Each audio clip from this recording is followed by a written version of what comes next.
celebrating the J. Tyler Griffin Award for Ambassadorship. And we are in the month of May, where we are recognizing a number of people over several different ceremonies, all leading to graduation 3 weeks from now. And it sort of marks the beginning of the end of a successful school year, and also the end of a career for the class of 2017, but their beginning of new life again in other places. My job is to introduce a gentleman who's going to say a few words about the recipient of this year's award winner. But I want to say a word of welcome, first of all, to our guests, members of the board of directors, other members of the Alumni Association, former winners of the Tyler Griffin Award, held by some maroon jackets that are in the audience, not just the choir or the headmaster, but other recipients of that particular award, as well as Emily Pickering, who is the daughter of John Pickering, the recipient of this year's J. Tyler Griffin Award. Now, let me say a little bit about Mr. Griffin. He's got the right name, I suppose, but long before the school adopted the Griffin as a mascot, J. Tyler Griffin was very familiar with Church Farm School, almost from its beginning. He was best friends with Charlie Schreiner, Jr., Charles W. Schreiner, Jr., the son of the founder, who was the second headmaster of the school, whose portrait is up on the wall of the chapel on the east side here. And you can look at that on your way out. And as friends from early on, from their youth, they spent time here on this campus together, wondering what Mr. Schreiner, Reverend Schreiner, was up to in his plans and his vision for the school. Both of them, J. Tyler Griffin and Charlie Schreiner, went to Episcopal Academy. They did not go to school here themselves, but as classmates, they began to forge the bonds of friendship, of which we talk about often in this place. And that friendship cemented a vision of the founders as Charlie eventually came to take the mantle of that vision and move it forward. This year, we're celebrating 50 years of diversity at Church Farm School, which Charlie initiated soon after taking the reins of being headmaster from his father. But it was this special relationship with Tyler Griffin that really, I think, in many ways made all the difference. One story, I got to meet Mr. Griffin before he passed away a number of years ago. And in these conversations, he was happy to tell stories about being here on this campus. And the one that sticks with me most vividly, as he told it. And as he told it, his eyes brightened, and they became sort of fixed on me passionately, as if he were living the moment all over again. And he said that I was here as a teenager with my friend Charlie, outside the headmaster's house at the time, which is Mr. Seeley's house, next to the chapel, looking out northward across the Great Valley. He said at the time the school was only about maybe 60 acres or so. And he said as they were standing there, the colonel came by, they made conversation, and as he himself looked across the Great Valley, the colonel said, "You know, someday, boys, all this land will eventually belong to Church Farm School." And Tyler Griffin said, of course we were teenagers, and we looked at that. We looked across this great expanse of land and said, laughing almost to ourselves, well, how are you going to do that? And he paused. And he said, the colonel didn't humiliate me. He didn't belittle me. He didn't embarrass me. But he looked right through me. And as his eyes penetrated me, he said, it's God's will. And walked on. And he said, boy, did that make an impression on me about the determination of the founder of this school. And that impression wasn't just about the conviction of the founder. In time, Tyler Griffin came to understand that he was an agent of God's will. Not unlike the characters in the lessons we heard this morning. Isaiah answering God's call as he looks around a community and wondering who's going to stand up for justice, who's going to stand up for righteousness, who's going to move the ball for the whole community. Isaiah eventually recognizes that I am, send me. Or those around Jesus wondering how they're going to move a small fellowship into something bigger, into a movement for peace, to a movement of justice, and what they heard from Jesus' lips as God's kingdom. How's that going to happen? Jesus just basically says to them, here's how. Take this mantle, go forth this way, greet the stranger, be hospitable to all. Tyler Griffin embodied these things eventually as a member of the board of directors, as chairman of the board. If you go to the third floor of the schoolhouse, you'll see that the boardroom also bears his name and his portrait. More than a successful entrepreneur, investor, a business person, he delighted in life, and I love the portrait that has him smiling and relaxing and just enjoying being part of so many things. He loved the theater. He loved the stage. He loved being part of the human drama and telling a good story. But I think in our instance, in our case, he always came back to this school and to its purpose. And he was a servant first and foremost, not just of the Shriner legacy and his friendship with Charlie, but he came to see, as many people do, their own opportunity to serve the welfare of the next generation of young men, just seeking an opportunity to make something of themselves. And you all not only are the beneficiaries of that, but you're doing that very thing. And so in honoring J. Tyler Griffin for his work as an ambassador, to spread the word of Church Farm School, to tell this story and embody all that it means, we also celebrate in many ways ourselves, our own journey, the possibilities that continue to unfold before us. And that really is special. And so this award was created a number of years ago. And Mr. Griffin is no longer with us, but I'm sure he'd be happy and has been happy. He did know that the school had adopted the Griffin as its mascot, even though it had no relation to his last name particularly. But I think he took great delight in that, and it amused him that the school would continue on this way, devoted to this service. So a number of men and women have continued in that fellowship, have continued on that path. One is Mr. Sam Ballin, who has succeeded Mr. Griffin as chairman of the board of directors, and has also served the school in so many wonderful ways, but particularly as chairman of the board. And he too is a recipient of this award. He is happy, I think, to wear a maroon jacket on special occasions such as this.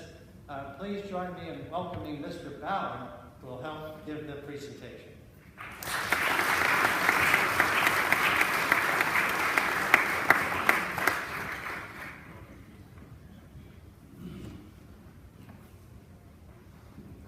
It's a pleasure to be back on campus. A few years ago, I rotated off the board, but this is twice in the last week I've been back on campus, and it's wonderful to be back. Just very briefly, a Tyler Griffin story. I was invited to come on the board, and I served for 22 years, and then I was invited to be the chairman of the board. And I said to Tyler, well, I could see myself serving as chairman for about 3 years. That should be about right. To which he said, well, we were hoping at least 10 because I did 20. And That wasn't the plan, although I did serve 10, and it was an honor to do that. Since then, we've put in term limits.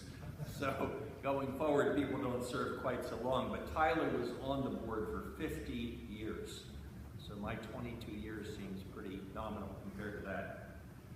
I have the privilege to introduce and welcome John Pickering. And before I speak about John, most of the boys here don't know who we're talking about. So John, please stand. I want you to see who John is. So as I make my comments, you can be looking at the man. The first comment is, I met John's father before I met John. I met his father 35 years ago because his father was the rector of the Church of the Redeemer, an Episcopal church in Bryn Mawr, and John's father actually baptized my 3 boys. It was after that, about 30 years ago, that John and I met.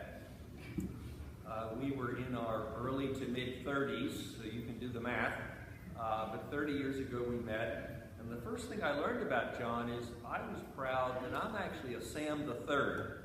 You notice on football jerseys now they put junior in the third.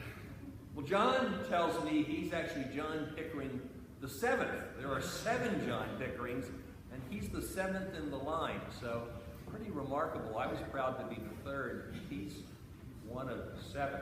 But no middle name, just John Pickering. I always remember that. I'm going to talk about John first as the athlete. Raise your hand if you play on a sports team here at CFS. Raise your hand. Okay, I see well over half have their hands up. Well, John is quite an athlete. When he was in high school and your age, by the way, John doesn't know I'm telling all these stories, but I am. He was on the track team. Any of you run cross country? Any of you run track and field? Well, when John was in high school, he ran the mile in 4 minutes and 25 seconds, I think that's right. And not only was that fast, that is the school record and remains the school record at his high school, a 4:25 mile. Anyone who's tried to run a mile, I'd be happy to run a 6-minute mile, 4:25. Point number 2 is when he went to college, he told me he was on the crew team. And I said to him, were you any good? And he said, well, the boat that I crewed on won the national championship. So that's pretty good. National champion in crew when he was in college. Even today, he sails. He loves the water, goes out on a sailboat and does something I don't know how to do, which is sail. And maybe most impressively, he and I have the opportunity to work together in downtown Philadelphia.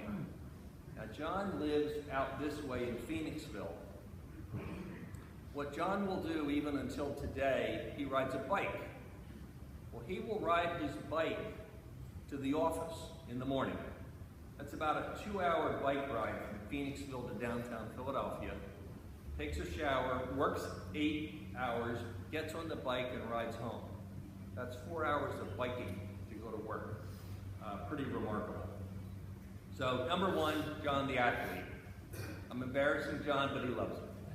Number 2 is John the person. John is a family man. He is married for many years and has 2 daughters. Emily is here to his right. And as the father of 3 sons, I can't imagine what it's like raising 2 daughters, but he's done it quite successfully. And my favorite story about that is he once told me, you know, my wife and my 2 girls, they're all vegetarians. So when he and I would go out to lunch together downtown, we'd always make sure he got a cheeseburger because he grew up in a house of vegetarians. I was here last week and Tiffany led a presentation of 4 boys who are going to college, and they're all engineers. They'll be engineering majors. And if not engineering, they want to major in business. So the question was, why? And what we were told is it's all about the money, right? They want to make money. That's what we heard, and they're going to be very successful. John actually was an English major in college. So he was not a business major, he was not an engineer, he was an English major, but he's going on to make his living in money. For many, many years, he was a banker, loaning tens of millions of dollars to companies as a banker, and now for the last 10 or so years, he's worked for an investment firm managing money. So I want Tiffany and the boys to know you can be a liberal arts major and still make a career in the business world and be successful. So enough about John as the athlete, the person, the businessman. Why are we honoring him as an ambassador? John has dedicated his life to volunteering. And I've only come up with 7 or 8 items from memory, I'm sure there are more, that he has done as an outreach to the community. I first met him over 30 years ago when he was planning a regatta on the Schuylkill River as a volunteer, putting that together.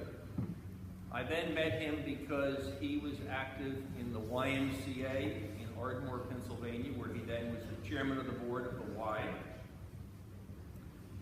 At the Church of the Redeemer, where his father years ago was rector and my boys were baptized, he served on the finance committee. His alma mater, by the way, is Harvard. And for those of us that didn't go to Harvard, we don't hold that against him. But John has volunteered for years interviewing high school students who are applying and seeking to get into Harvard. He's been a member of the board of the Pennsylvania Historical Society. He has served as an active member at the Philadelphia Club in downtown Philadelphia and served as its president. There's a group called Episcopal Community Services, which provides assistance to people in Philadelphia who are in need, and he has served on committees there, including the Finance Committee. And lastly, Church Farm School. I had the privilege many years ago to recruit John to the board of Church Farm School, and that was, what, John, 10 years ago? 10 years he has served. And I can't think of any better board member. Some of us are here in our maroon jackets. We're very proud to wear them. John, in his 10 years at Church Farm, has served as the chairman of the Audit Committee. He's been a member of the Finance Committee, which he now chairs. And for a period of time, he also chaired the Governance Committee. So has given hundreds of hours of time to the community and in particular Church Farm. I will tell you, as an ambassador for Church Farm, in all of his travels and all of his interests and all of his volunteerism, he always promotes CFS. And I can't think of any more deserving person for this Tyler Griffin Award than John Pickering. So please stand and welcome him.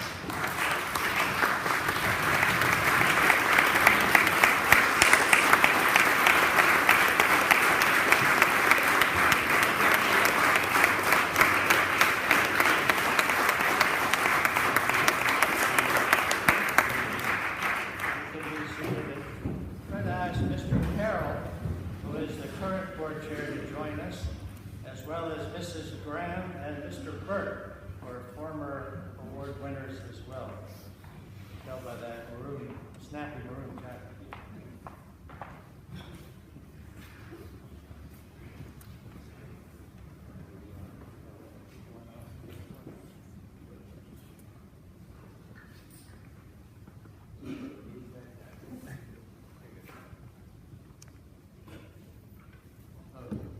John, it's our distinct honor and privilege to award you with this year's J. Tyler Griffin Award for Ambassadorship. Congratulations.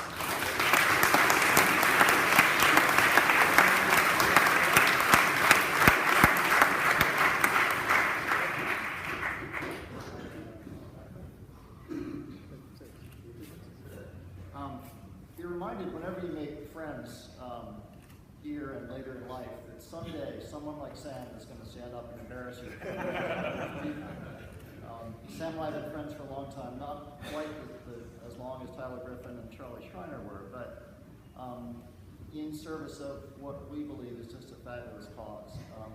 And one thing that I think isn't mentioned as much as it should be is the courage that all of you have displayed in coming here. For many of you, this is a new language, a new place in terms of creeds, a new sort of set of disciplines that you're probably not used to, and it's not easy. And it's not easy to come to chapel all the time. not easy to do the kind of academic work that you do. And we as a school are not the buildings and the faculty and the board, it's you guys. And I think we believe in all the promise that you have to change your lives, to come to a better place, and to eventually give back to places like this, and to make the kind of difference that we believe you can in the world. So congratulations to all of you, especially graduating seniors. It was fun to see you the other night. And thanks to everyone for this award.